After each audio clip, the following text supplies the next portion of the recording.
So I'd like to thank all of you for coming this afternoon. We just wanted to provide an update in order to reassure our community and educate them as much as possible about our current situation. So I'd like to give an overview, and then we'll be happy to take any questions that you might have. At this time, we have no confirmed cases of enterovirus D68 infection at Baystate Children's Hospital.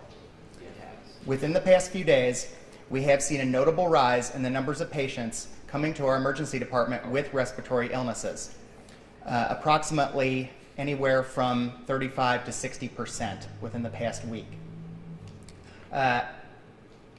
in terms of elevated numbers compared to last year at this time. The majority of those patients are receiving treatment in the emergency department and are being discharged to home. There have been some cases in which children have been hospitalized. That number of cases has remained relatively constant over the past several days.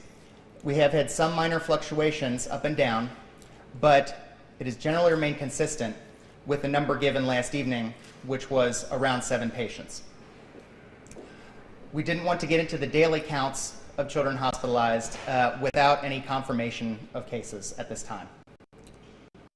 Symptoms that could indicate that patients could have enterovirus D68 infection. These symptoms that the patients have, however, they could also have other illnesses, and we don't want to speculate at this time. Most of the children hospitalized here at Baystate were in the hospital for approximately 24 to 48 hours and then were discharged. We have discharged within the past week several dozens of patients from our hospital. All are doing well at this time, and none have returned to the hospital for worsening or new illness. I would also like to emphasize that we have all the needed resources to continue caring for this uptick in respiratory illness. We want to reassure our community. We are in close contact with Massachusetts Department of Public Health to ensure that we respond appropriately and communicate with them. We expect that the Massachusetts Department of Public Health will take the lead in communicating confirmed cases of enterovirus D68 infection. I would like to speak briefly about how enteroviruses are spread, and this is primarily by contact with infected bodily fluids, including mucus and stool. And therefore, prevention, which is particularly important, involves good hand hygiene, washing your hands often with soap and water for at least 20 seconds, and especially for parents and caretakers who might be changing babies' diapers. We should avoid touching our eyes, noses, or mouths with unwashed hands, and those of our children as well. It's always important to cover your nose when sneezing. We should avoid kissing, hugging, and sharing cups such as toys and doorknobs, especially if you feel that someone around you might be ill with symptoms that could potentially indicate they have enterovirus D68 infection. Symptoms to be concerned with include wheezing, visible difficulty breathing. In these instances, your child should be seen by your doctor or should come to the emergency room based upon the parental assessment of their breathing difficulty.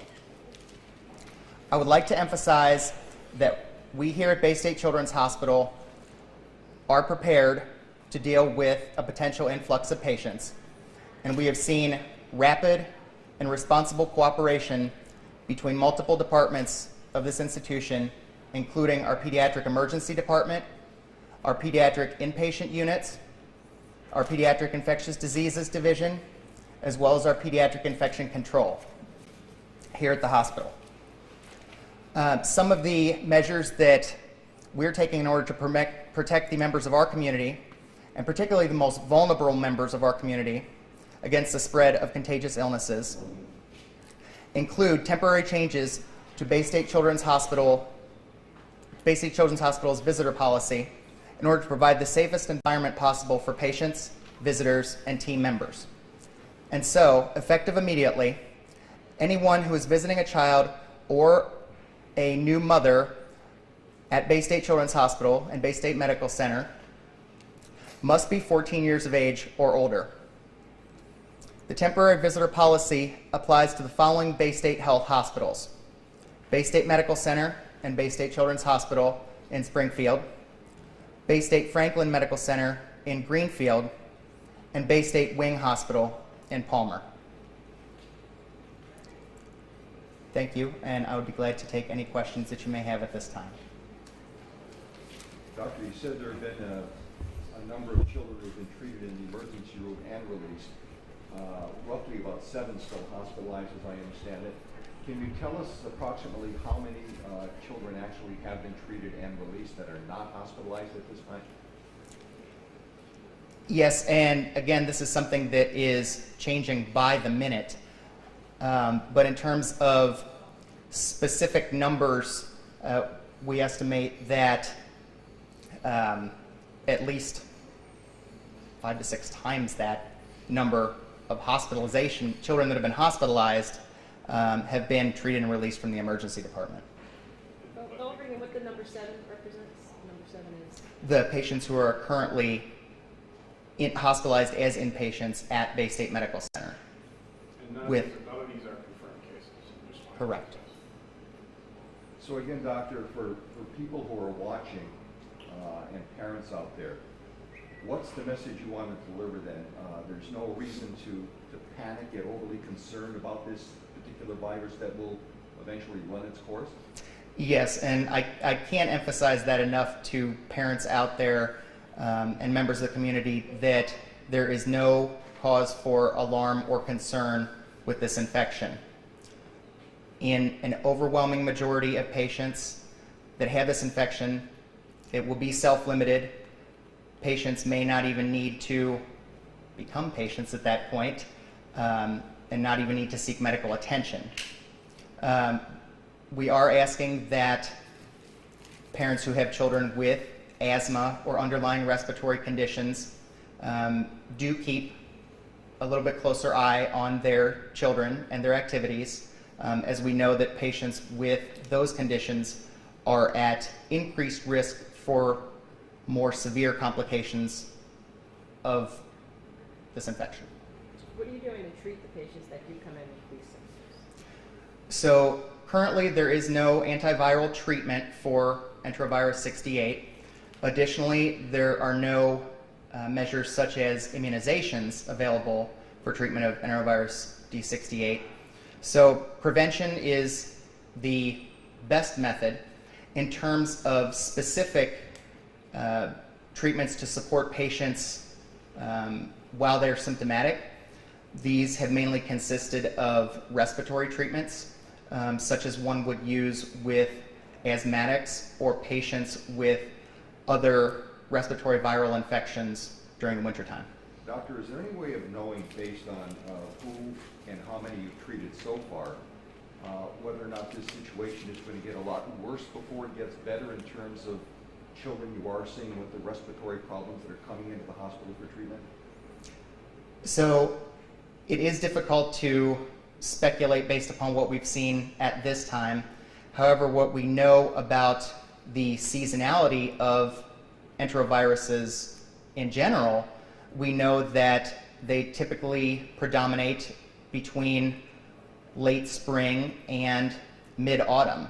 And so, based upon other patterns of enteroviral infections that have been studied in the past, we anticipate that a majority of enterovirus infections, including D68, would begin to subside around the time that enteroviruses typically do subside. Doctor, do any of your patients who are now hospitalized, do they have serious symptoms that are requiring, emergency treatment, like being put on life support, anything like that? So I can state that we have not had, in terms of severity, we have not had any patients that have had symptoms necessitating extraordinary measures such as being placed on life support at this time. And in contrast to what we've seen with patients who have been diagnosed with enterovirus D68 in the Midwest, and again, I'd like to emphasize that we do not have confirmed cases here yet, but if this is indeed what we're seeing, our severity has been milder than what's been seen in other areas of the country. But you're ready, should it get more severe, you are set up, good to go. Certainly. And as I alluded to about the cooperation between the different departments within our hospital, we have been prepared for, actually before we started seeing the increased numbers of patients. So beginning last week, we were already in discussions about how we were best going to prepare for this potential threat if we were to see it. Besides the change in visitor policy, what has the hospital done to kind of rev up? So we have been in contact with the community providers and community pediatricians in our community. We have distributed handout materials as well as discussions at our weekly conferences, letting them know exactly what has been going on here at Baystate Children's Hospital and what to anticipate in terms of potentially seeing these patients in their office. We have also, again, and this was a collaborative effort between multiple members of the pediatric hospital staff here. We've also prepared handouts and flyers to disseminate to the public, including placement of these flyers within our emergency departments, as well as flyers which can be distributed to families who are seen by their primary providers and elsewhere in the community. So with the children that you've already treated, are you waiting on test results or anything like that to confirm that they had enterovirus? If so, how long will that take? Yes, and so currently, in terms of the turnaround time for confirmation from the CDC, the most recent estimates that we've had have been anywhere from 7 to 10 days. However, in terms of the time specifically, I can't comment on this because as recently as this morning, the Centers for Disease Control official website on Enterovirus D68 says that they're experiencing a severe backlog of cases.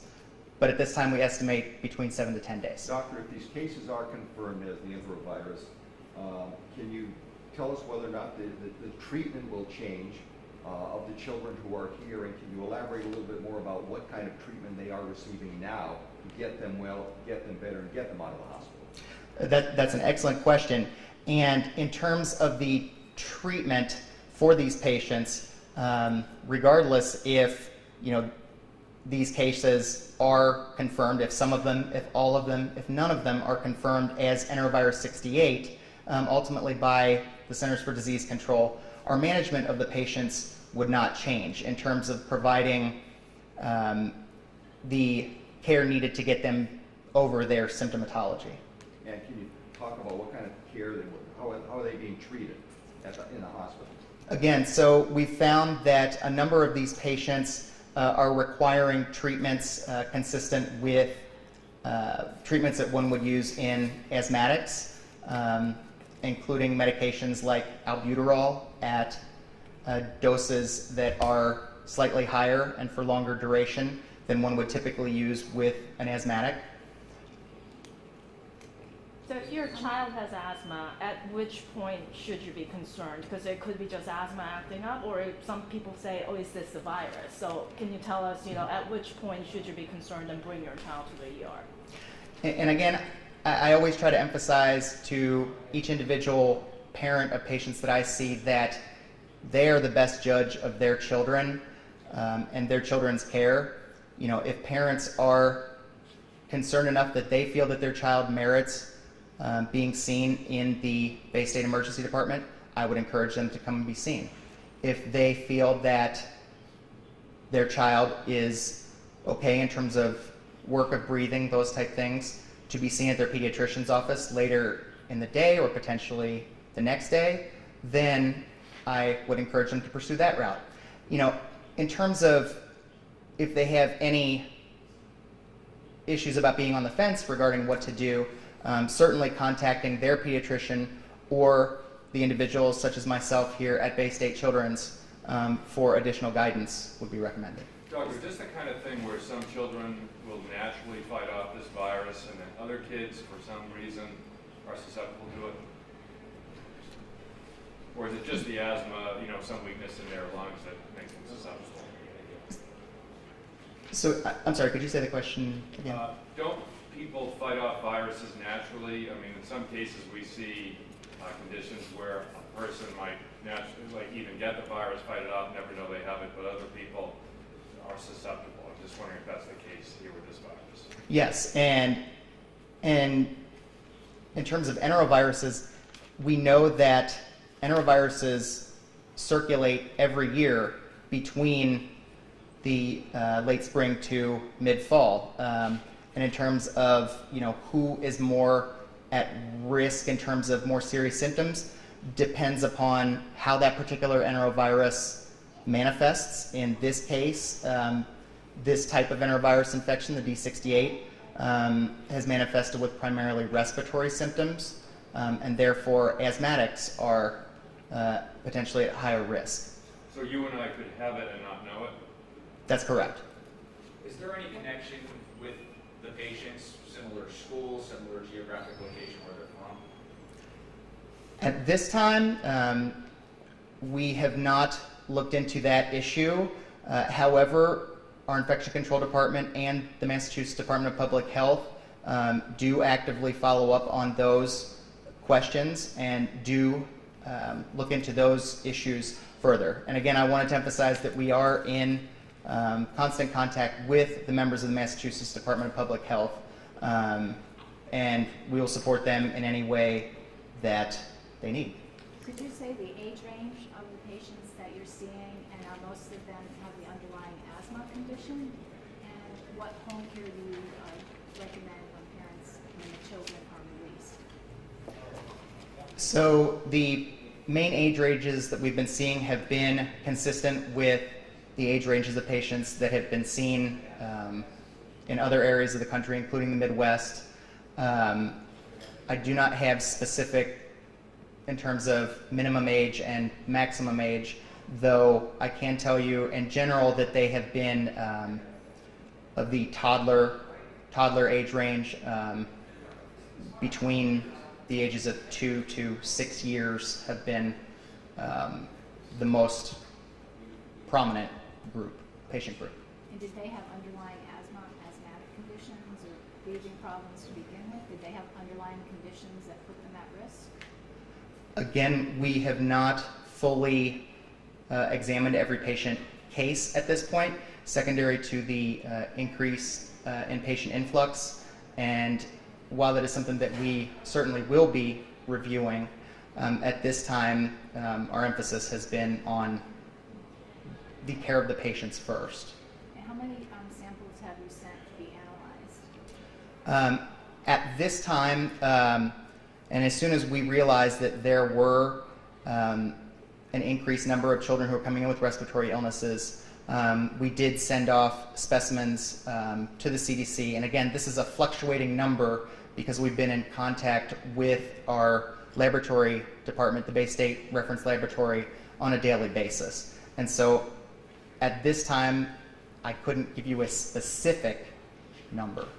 As far as home care for the patient, when they're sent home, what do you recommend parents do to care for them at home?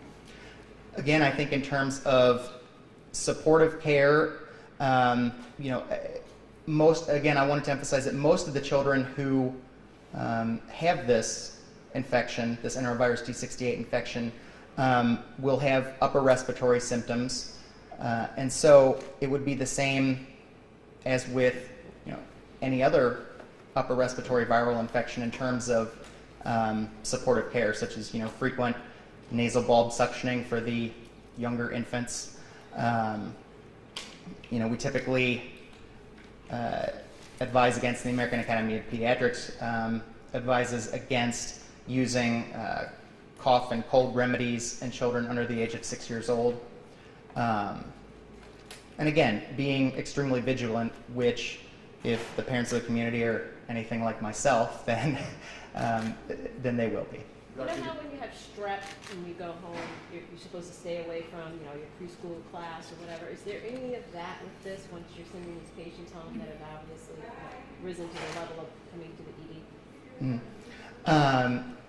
And so at this time, again, we know with enteroviruses that what we call the shedding period when you are infectious can vary anywhere from 48 hours to a number of weeks. And so, again, I encourage each clinician caring for a patient whom you suspect might have this infection to use your best personal judgment in terms of advising when a patient can return to school, daycare, etc. Doctor, what advice would you have for parents? The symptoms sound like it's a combination of a cold with the flu and a cough.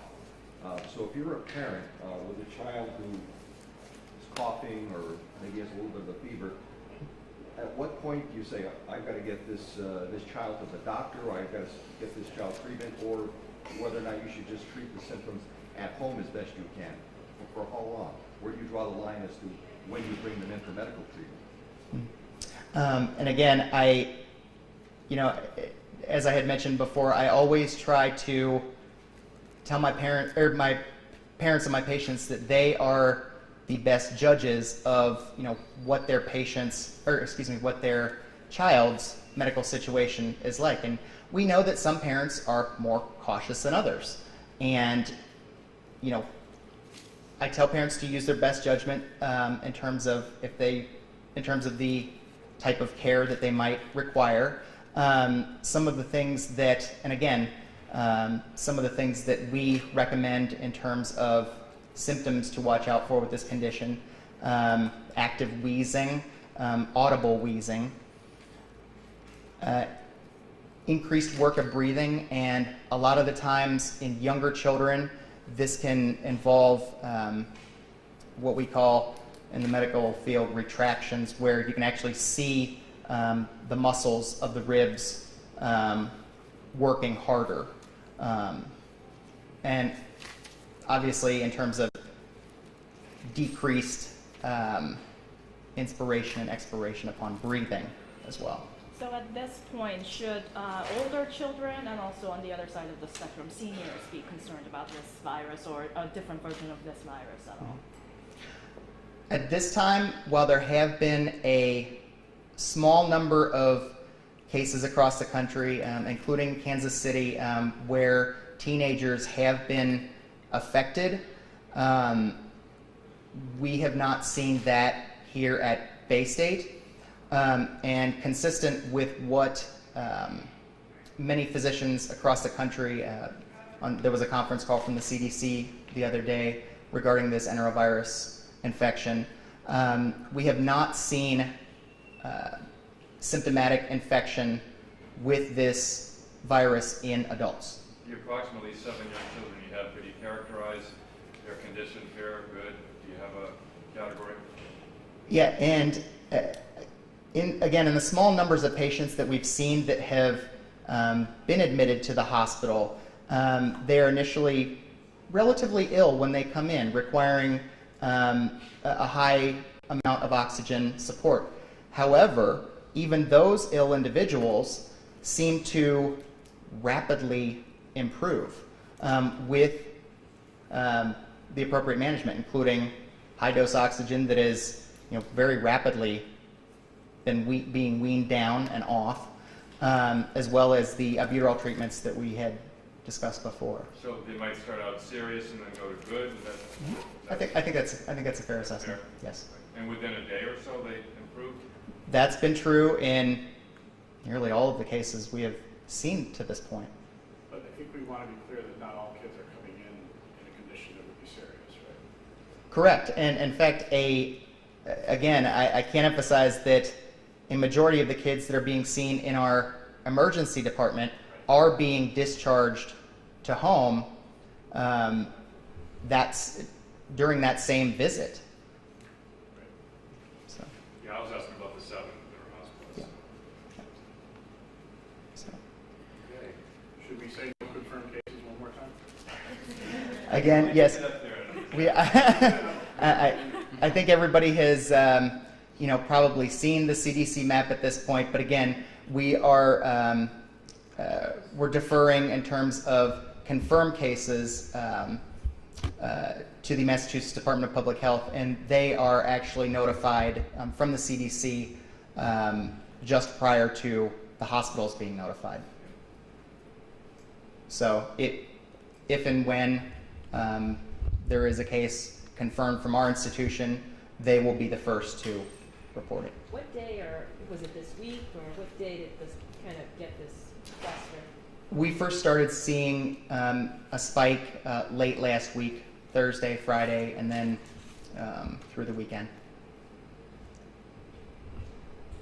May I ask one more question? Yes, sir. A parent had contacted our station and indicated that they had a child in the hospital, and that parent said the child was diagnosed with the enterovirus. I'm assuming, based on what you told us, then that parent perhaps misinterpreted the treatment of that child, so there have been, again, no confirmed cases of the enterovirus. Yes, and again, this is a bit of technical speak, but the testing that hospitals use across the country can tell you potentially whether a patient has a certain type of virus, but it cannot tell you the specific, in terms of, if we're talking enteroviruses, the specific enterovirus type.